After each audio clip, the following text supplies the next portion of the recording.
Hey guys, Eddie the Magic Monk here. In this video, I'm going to show you the quickest way to record your screen in 2026 in Windows 11. And that is, you're just simply going to search for Snipping Tool.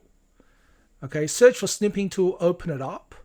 And then instead of clicking New straight away, switch the mode from Snip to Record. Okay, and once you switch to this video camera, just click New. And then you can simply select an area you want to record, and you can even turn on your microphone. In this case, I won't turn it on because I'm using it right now, and click Start. And this will actually record it and turn it into a video. So you can record yourself drawing. Once you're done, finish the recording and it'll show up here. So then you can save it somewhere or you can edit.